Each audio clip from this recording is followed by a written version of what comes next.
Dear learners, আজকের বিষয় আমাদের লাভ ক্ষতি, প্রফিট লস। প্রফিট লসে আমরা হিসেব করতে গেলে আমাদেরকে যে জিনিসগুলো একটু মাথায় রাখতে হবে সেটা হলো, প্রথমে জানতে হবে ক্রয় মূল্য জিনিসটা কি। কোনো জিনিস যে দামে কেনা হয় সেটা হলো তার ক্রয় মূল্য। এই বেসিক জিনিসগুলো আসলে আমাদেরকে মাথায় না রাখলে লাভ ক্ষতির হিসাবটা আমাদের করা কঠিন হয়ে যাবে। বিক্রয় মূল্য, বিক্রয় মূল্য হলো কোনো জিনিস যে দামে বিক্রয় করা হয়। ধরা যাক আমি একটি পণ্য ৪ টাকা দিয়ে কিনলাম। তাহলে কিনলাম আমি ৪ টাকা দিয়ে এবং বিক্রি করলাম ৫ টাকায়। ৫ টাকায় বিক্রি। তাহলে আমার লাভ যদি আমি হিসাব করতে চাই, তাহলে আমি দেখা যাবে যে বিক্রয় মূল্য আমার যেহেতু বেশি, সুতরাং বিক্রয় মূল্য থেকে আমাকে ক্রয় মূল্যটা বাদ যাবে। তখন মানে আমার লাভ হইছে কত টাকা? ১ টাকা। এ থেকে আমরা সিদ্ধান্ত নিতে পারি যে লাভের ক্ষেত্রে আমার ক্রয় মূল্য অবশ্যই বিক্রয় মূল্যর চেয়ে ছোট। অর্থাৎ আমরা যদি কোনো জিনিস অল্প টাকায় কিনে বেশি টাকায় বিক্রয় করি, তাহলেই শুধু আমাদের লাভ হয়। এবং যদি এর উল্টোটা হয়, যেমন আমি বেশি টাকা দিয়ে আমি জিনিসটা কিনলাম, অর্থাৎ ক্রয় মূল্য আমার বেশি কিন্তু বিক্রয় মূল্য যদি আমার কম হয়ে যায়, তাহলে তখন আমাদের কি হয়ে যাবে? ক্ষতি হয়ে যাবে। যেমন আমি ক্রয় মূল্য কিনছি, কোনো একটা জিনিস কিনছি ৪ টাকা দিয়ে, আমি সেই জিনিসটা যদি আমি ৩ টাকায় বিক্রয় করি, অবশ্যই আবার ক্ষতি হবে। কয় টাকায় ক্ষতি? কত টাকা ক্ষতি হবে? ৪ টাকার জিনিস আমি ৩ টাকায় বিক্রি করছি, তাহলে আমার ক্ষতির পরিমাণ ১ টাকা। ডিয়ার লার্নার্স, এবার আসা যাক শতকরা লাভ ক্ষতি আমরা কীভাবে হিসাব করব। শতকরা লাভ ক্ষতি হিসাব করার আগে আমাদের মাথায় রাখতে হবে, আমাদের লাভ বা ক্ষতি, লাভ হোক বা ক্ষতি হোক, সেটা হলো ক্রয় মূল্যের উপর, ডিপেন্ডস করে হলো ক্রয় মূল্যের উপর। হিসাবটা আমরা করব ক্রয় মূল্যের উপরে। যেমন আমি কোনো একটা পণ্য ৫ টাকা দিয়ে ক্রয় করলাম, তাহলে ৫ টাকা হলো আমার ক্রয় মূল্য। এবং সেই পণ্যটা আমি যদি ৬ টাকায় বিক্রি করি, তাহলে ৬ টাকাটা আমার বিক্রয় মূল্য। তাহলে লাভের পরিমাণ কত? তাহলে আমি অল্প টাকা দিয়ে কিনে বেশি টাকায় বিক্রয় করছি, সুতরাং আমার ক্রয় মূল্য সাপেক্ষে আমার লাভ হয়েছে কত টাকা? তাহলে ৬ টাকা থেকে আমি ক্রয় মূল্যটা বাদ দিলে আমার পাচ্ছি হলো লাভের পরিমাণ, তার মানে ১ টাকা। তাহলে এই ১ টাকা যে লাভ হয়েছে সেটা কিন্তু ক্রয় মূল্যের সাপেক্ষে লাভ হয়েছে। তার মানে ক্রয় মূল্যের উপরে আমি লাভ করেছি ১ টাকা। এখন আমি এই কথাটাকে আমি এইভাবে লিখতে পারি যে ৫ টাকায় লাভ হয়েছে ১ টাকা। তাহলে আমি যদি শতকরা হিসাব করতে চাই, অর্থাৎ শতকরা হিসাব মানেই আমার ১০০ টাকায় তাহলে কত লাভ হয়েছে। তাহলে ৫ টাকায় যদি লাভ হয় ১ টাকা, অতএব ১ টাকায় লাভ হয়েছে, যেহেতু ৫ টাকায় লাভের পরিমাণ ১ টাকা, ১ টাকায় অবশ্যই কম হবে, সুতরাং ১-এর নিচে চলে যাবে ৫, অর্থাৎ ভাগ হবে ৫ টাকা। অতএব ১০০ টাকায় লাভ হয়েছে, যেহেতু এইখানে আমাদের লক্ষ্য রাখতে হবে যে ইউনিটগুলো বাড়ছে না কমছে।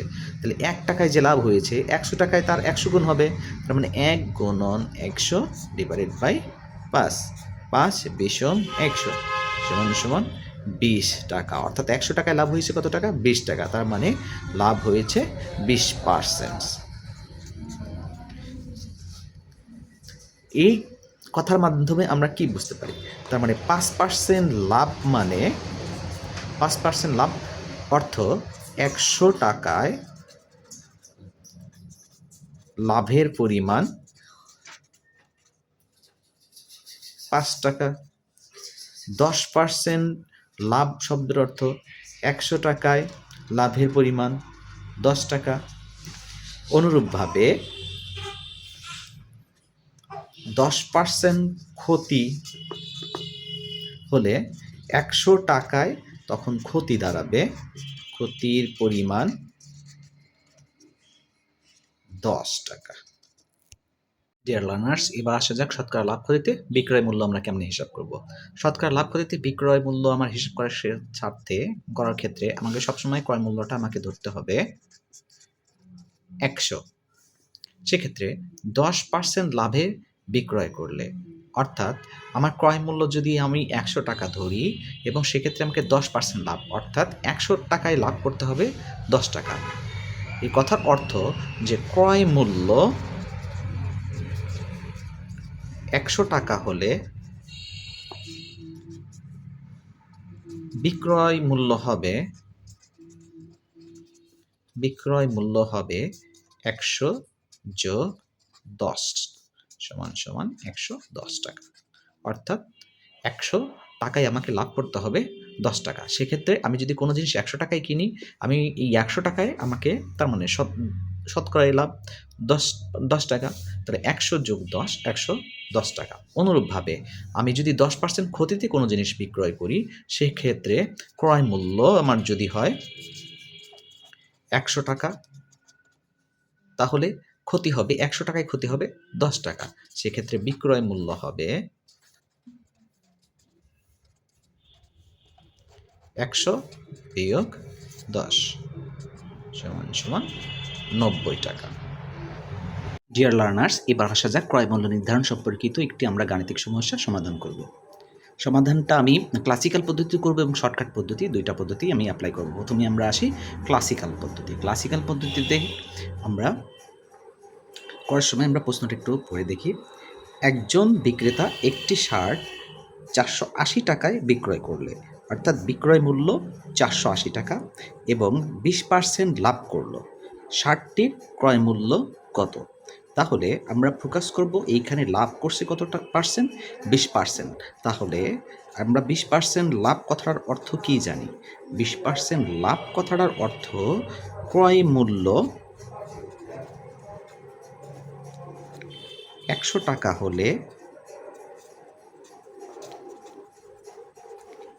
বিক্রয় মূল্য 120 টাকা।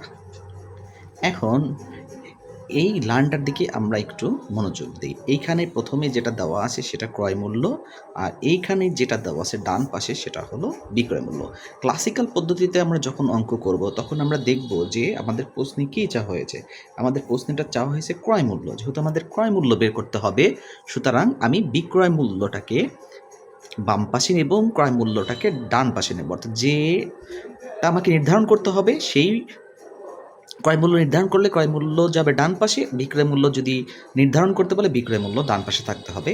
এটা আমার ক্লাসিক্যাল পদ্ধতিতে ঐকিক নিয়মের ক্ষেত্রে, এটা আমরা সবাই জানি। তাহলে আমরা এইটাই যদি আমরা ঘুরিয়ে এইভাবে লিখি যে বিক্রয় মূল্য 120 টাকা হলে ক্রয় মূল্য 100 টাকা। অতএব বিক্রয় মূল্য 1 টাকা হলে ক্রয় মূল্য 100/120 টাকা। অতএব বিক্রয় মূল্য আমার কত দেওয়া আছে? 480 টাকা। তাহলে বিক্রয় মূল্য 480 টাকা হলে ক্রয় মূল্য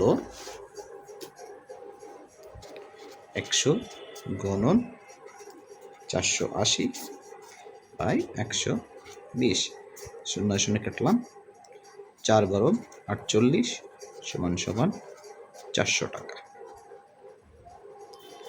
এইবার আমরা শর্টকাট পদ্ধতিতে যদি খাটাই, ক্রয় মূল্য আমরা ধরে নিলাম x এবং সেটা আমরা বিক্রি করছি কত পার্সেন্ট লাভে? 20% লাভে। তাহলে ক্রয় মূল্যের 120%টাই হবে বিক্রয় মূল্য, সমান কত? 480, বা x = 480 নিচে কিছু নাই মানে 1 আছে।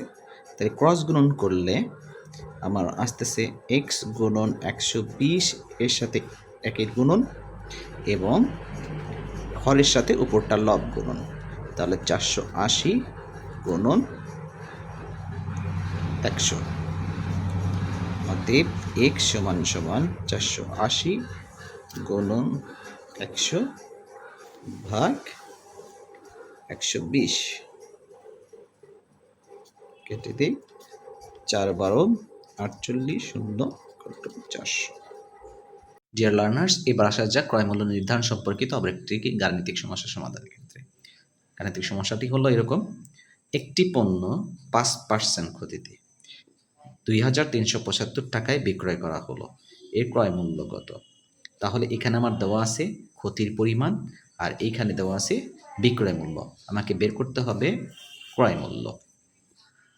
তাহলে আমরা 5% ক্ষতি বলতে আসলে কি বুঝি? 5% ক্ষতিতে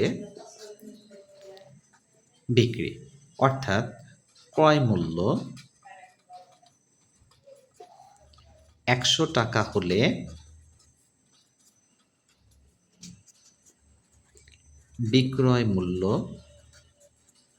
তাহলে কম হবে, 100 বিয়োগ 5 সমান সমান 95 টাকা। তাহলে এইখানে আমরা আবার পূর্বের মতন টার্ম দেখছি দুইটা, একটা হলো ক্রয় মূল্য আর একটা হলো বিক্রয় মূল্য।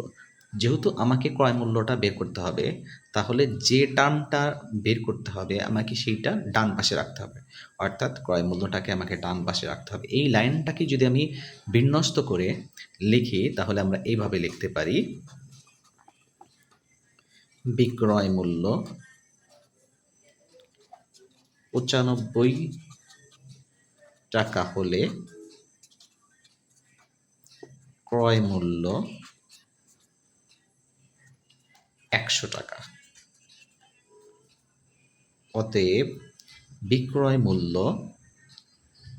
1 টাকা হলে, তাহলে আমরা ক্লাসিক্যাল পদ্ধতিতে অর্থাৎ যখন ঐকিক নিয়মে করব আমরা এই টার্মটা লক্ষ্য করব যে ছিল আমার 95 জায়গায় এখন আমার আসতেছে কত? 1। তাহলে 95 তুলনায় 1 ছোট, সুতরাং আমার এই 95টা চলে যাবে নিচে, অর্থাৎ ভাগে চলে যাবে। অতএব বিক্রয় মূল্য 2375 টাকা হলে, তাহলে এইবার পূর্বের সাপেক্ষে যদি বিবেচনা করি, এখানে ছিল 1, এখন সেটা হয়ে যাচ্ছে 2375। তাহলে একর জায়গায় আমার আসতেছে টাকার পরিমাণ 2375, সুতরাং এটা যাবে বেড়ে, আর বেড়ে গেলে সেটা হয়ে যাবে গুণন এবং সেটা যাবে উপরে 100 গুণন 2375 ভাগ 95। এখন 95 দিয়ে আমাদেরকে ক্যালকুলেশনটা করতে হবে। ক্যালকুলেশন করলে আমাদের যে মানটা বাড়াবে সেটাই হবে আমার প্রকৃত ক্রয় মূল্য। এবার আসা যাক গাণিতিক সমস্যাটির শর্টকাটে। আমরা জানি যে কোনো একটি পণ্যের যদি 100% ক্রয় মূল্যে কোনো জিনিস বিক্রি করা হয় তাহলে সেটার লাভও হয় না, লসও হয় না। ধরা যাক আমার ক্রয় মূল্য x টাকা, তাহলে আমি যদি এই ক্রয় মূল্যের x টাকার 100% x টাকাতেই বিক্রি করি তাহলে আমার সেটা লাভও হবে না, লস হবে না। কিন্তু গাণিতিক সমস্যাটির এখানে বলা আছে একটি পণ্য 5% ক্ষতিতে বিক্রয় করা হয়েছে। 5% ক্ষতি মানে ক্রয় মূল্যের 5% কম, অর্থাৎ 100 থেকে 5% বিয়োগ যাবে, এত পার্সেন্ট সমান সমান আসলে বিক্রয় মূল্য 2375 টাকা, অর্থাৎ এক্স এর 95%, এক্স এর 95% সমান সমান ওই পণ্যটির বিক্রয় মূল্য 2375 টাকা, বা এক্স পার্সেন্টেজ উঠে গেলে 95/100 ইকুয়াল টু 2375 টাকা, বা 95x সমান সমান 2375 গুণন ক্রস গুণন করলে এটার সাথে 100 চলে যাবে, বা x ইকুয়াল টু 2375 গুণন 100 নিচে 95, কাটাকাটি করলে রেজাল্ট আসবে 2500 টাকা। ডিয়ার লার্নার্স, এবার আসা যাক টাইপ 2-তে। টাইপ 2 একটি গাণিতিক সমস্যা এরকম: একটি ঘড়ি 10% ক্ষতিতে বিক্রয় করা হলো এবং বিক্রয় মূল্য 45 টাকা বেশি হলে 5% লাভ হতো। অর্থাৎ একবার ঘড়িটি আমি 10% ক্ষতিতে বিক্রয় করব এবং অপরবার আমি 5% লাভে বিক্রয় করব এবং দুই বিক্রয় মূল্যের তফাৎ হবে, অর্থাৎ পার্থক্য হবে আমার 45 টাকা। তাহলে আমি যদি ধরে নিলাম আমার ক্রয় মূল্য আমার 100 টাকা। প্রথম ক্ষেত্রে আমি 10% ক্ষতিতে বিক্রয় করলাম। 10% ক্ষতিতে বিক্রয় করলে বিক্রয় মূল্য কত হবে? তার মানে 100 টাকায় আমাকে 10 টাকা ক্ষতি, তার মানে 90 টাকায় আমাকে বিক্রয় করতে হবে।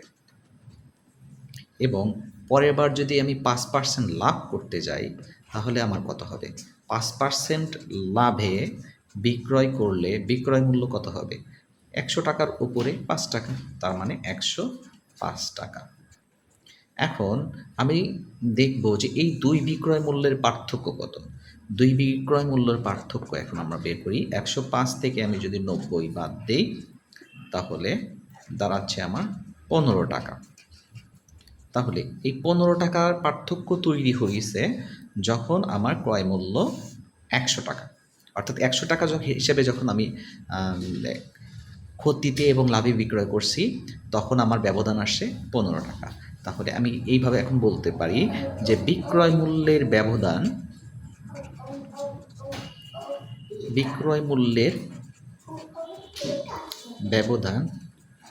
15 টাকা হলে ক্রয় মূল্য আমার কত? ক্রয় মূল্য 100 টাকা। অতএব বিক্রয় মূল্যের ব্যবধান 1 টাকা হলে ক্রয় মূল্য 15 স্থানে আসলো আমার 1, তাহলে যেহেতু কমে গেল তাহলে 100 নিচে চলে যাবে 15। অতএব বিক্রয় মূল্যের ব্যবধান আমার প্রশ্নে দেওয়া আছে 45 টাকা। তাহলে একের জায়গায় এখন যেহেতু 45 চলে আসছে, একের স্থানে 45, তাহলে এইবার বেড়ে গেছে, সুতরাং এটা চলে যাবে উপরে। তাহলে 100 গুণন 45 নিচে 15, 3 15 45, 3 গুণন 100 300 টাকা। তাহলে ক্রয় মূল্য যদি বিক্রয় মূল্যের ব্যবধান 45 টাকা হয় তাহলে ক্রয় মূল্য হবে 300 টাকা। এবার আমরা টাইপ 2 এর শর্টকাট শিখব। টাইপ 2 এর আমরা প্রশ্নটা আবার একটু দেখি। একটি ঘড়ি 10% ক্ষতিতে বিক্রয় করা হলো এবং বিক্রয় মূল্য 45 টাকা বেশি হলে 5% লাভ হতো। ঘড়িটির ক্রয় মূল্য কত? এক্ষেত্রে আমরা দুইটা পার্সেন্টেজ যে দেওয়া থাকবে সেই দুইটা পার্সেন্ট আমি যোগ দেবো। এখানে আমার দেওয়া আছে 10% ক্ষতি, তাহলে আমি 10 যোগ করব এবং সাথে 5% লাভ দেওয়া আছে, 10 আর 5 যোগ করলে আমার কত আসতেছে? 15। এইবার আমার যে বিক্রয় মূল্য 45 টাকা বেশি দেওয়া থাকবে বা যে টাকায় বেশি দেওয়া থাকুক সেই 45কে আমি এই দুইটা সমষ্টি দ্বারা ভাগ করব, অর্থাৎ পার্সেন্টেজের যোগফল দ্বারা ভাগ করব। 45কে 15 দ্বারা ভাগ করলে 3 15 45 গুণন 100, অর্থাৎ এই অনুপাতকে 100 দ্বারা গুণন করলে আমার অ্যান্সারটা চলে আসবে। আসুন এবার আমরা টাইপ 2 এর শর্টকাট অঙ্ক করার চেষ্টা করব। একটি দ্রব্য 10% ক্ষতিতে বিক্রয় করা হলো। বিক্রয় মূল্য 80 টাকা বেশি হলে 10% লাভ হতো। দ্রব্যটির ক্রয় মূল্য কত? আমার আগের অঙ্কেরই একটা শর্টকাট নিয়ম আমরা শিখব। শর্টকাটে আমরা দেখব থাকবে হলো দামের পার্থক্য ডিভাইডেড বাই লাভ যোগ ক্ষতি গুণন 100। তাহলে দামের পার্থক্য মানে দাম কত টাকা বেশি আসছে? 80 টাকা। তাহলে উপরে থাকবে 80, নিচে 10% ক্ষতি আর 10% লাভ। তাহলে লাভ 10 যোগ ক্ষতি 10 গুণন 100। 80 ডিভাইডেড বাই 20 গুণন 100। 4 20 100, 4 20 80, 4 গুণন 100 ইকুয়াল টু 400 টাকা। ডিয়ার লার্নার্স, এবার আসা যাক টাইপ 3-তে। টাইপ 3 একটি গাণিতিক সমস্যা আমরা পড়ি। একটি কবিতার বইয়ের 15% কমিশনে বিক্রয় করা হয়। 15% কমিশন কথাটির অর্থ কোনো দ্রব্যের মূল্য যদি 100 টাকা হয় প্রকৃত মূল্য, সেক্ষেত্রে আপনাকে 15 টাকা দিতে হবে না, অর্থাৎ 15 টাকা আপনি ছাড় পাবেন। এবং কবিতার বইয়ের প্রকৃত বিক্রয় মূল্য 120 টাকা হলে বইটি কত টাকায় ক্রয় করা যাবে? অর্থাৎ আপনাকে ক্রয় মূল্য বের করতে হবে। তার মানে আমি যদি বইটির প্রকৃত মূল্য ধরি প্রথমে। বইটির প্রকৃত মূল্য ধরা যাক 100 টাকা। এখন প্রকৃত মূল্য যদি 100 টাকা হয় সেক্ষেত্রে আপনি বইয়ের মূল্য কত পার্সেন্ট কমিশন দেবেন? 15% কমিশন পাবেন। অর্থাৎ 100 টাকার ক্ষেত্রে 100 টাকার এই পণ্য কিনতে গেলে আপনাকে 15 টাকা কমে পাবেন। অর্থাৎ তখন আপনি ক্রয় করতে পারবেন 100 বিয়োগ 15 = 85 টাকায়। তাহলে আমরা এখন ঐকিক নিয়মের মাধ্যমে জিনিসটা করি। প্রকৃত মূল্য এই পাশে নিলাম প্রকৃত মূল্য, আর এই পাশে ধরলাম ক্রয় মূল্য। প্রকৃত মূল্য যদি 100 টাকা হয় তাহলে আপনি 15% ছাড়ের জন্যে ক্রয় করতে পারবেন সেটা কয় টাকায়? 85 টাকায়। প্রকৃত মূল্য যদি 1 টাকা হয় সেক্ষেত্রে আপনি সেটা ক্রয় করতে পারবেন 85/100, কেননা 100 নিচে 1 চলে আসছে। অতএব বইটি বিক্রয় করতেছে কত টাকায়? 120 টাকা। যদি বইটির আসলে প্রকৃত মূল্য 120 টাকায় সে বিক্রি করে, এবং সেক্ষেত্রে যদি আমি 120 টাকার জিনিস আপনি ক্রয় করতে চান সেক্ষেত্রে আপনি ক্রয় করতে পারবেন 85 গুণন 120/100। 0 কেটে গেল। 5 দুগুণে 10, 5 একে 5, 5 সাতটা 35, 6 দুগুণে 12, 6 সাতটা 42, 2 হাতে আমার 1, হাতে আমার 4, 6 কে 4, 6 4 10, 102 টাকা। অর্থাৎ কোনো জিনিসের প্রকৃত মূল্য যদি 120 টাকা হয় সেক্ষেত্রে আপনি সেই জিনিসটা 15% কমিশনে 102 টাকাতে ক্রয় করতে পারবেন। ডিয়ার লার্নার্স, এবার আসা যাক টাইপ 3 অঙ্কের শর্টকাটে। আমরা টাইপ 3 গাণিতিক সমস্যাটি আবার একটু করি। একটি কবিতার বই 15% কমিশনে বিক্রি করা হয়। কবিতার বইয়ের প্রকৃত বিক্রয় মূল্য 120 টাকা হলে ক্রয় মূল্য কত? এখন গাণিতিক সমস্যাটি করার আগে আমরা একটা ফ্যাক্ট চিন্তা করি। ধরি প্রকৃত মূল্য যা দেওয়া আছে আমার তাই, অর্থাৎ 120 টাকা, এবং সেই বিক্রেতা যদি আমাকে কোনো কমিশন না দেয় তাহলে আমাকে এই প্রকৃত মূল্যের 100% দামই তাকে পরিশোধ করতে হবে। সেক্ষেত্রে আমার ক্রয় মূল্য কত হবে আমরা দেখব। তার মানে প্রকৃত মূল্য যা লেখা আছে তার 100% দামই আমাকে পরিশোধ করতে হবে, সে কোনো পার্সেন্টই আমাকে ছাড় দিবে না। তাহলে 120 এর পার্সেন্টেজ উঠে গেলে নিচে চলে যাবে 100, 100 কেটে গেল, তাহলে আমার বাঁচল কত? 120। তার মানে কোনো ধরনের ছাড় না দিলে আমাকে কিনতে হবে সেই জিনিসটা 120 টাকাতেই। এখন আসি আমাদের ছাড়ের ব্যাপার। যদি প্রকৃত মূল্য আমার 120 টাকা হয় এবং কমিশন আমার 15% হয়, অর্থাৎ এই 15% এর দাম আমাকে দিতে হবে না। তাহলে 15% যদি না দিতে হয় তাহলে আমাকে দিতে হবে কত পার্সেন্ট? 100 থেকে 15% বাদ, তার মানে আমাকে দিতে হবে 85% এর দাম। তাহলে 120 এর 85% আমরা এখন বের করব। 120 85 নিচে 100, এ শূন্য কেটে গেল, 6 দুগুণে 12, 5 দুগুণে 10, 5 17 85, 6 17 102। অর্থাৎ 120 টাকা প্রকৃত মূল্য হলে সেটা যদি 15% আমি কমিশন পাই, অর্থাৎ সেক্ষেত্রে আমাকে 85% মূল্য পরিশোধ করতে হবে, এবং সেক্ষেত্রে আমি 102 টাকায় পণ্যটি ক্রয় করতে পারবো। That's it.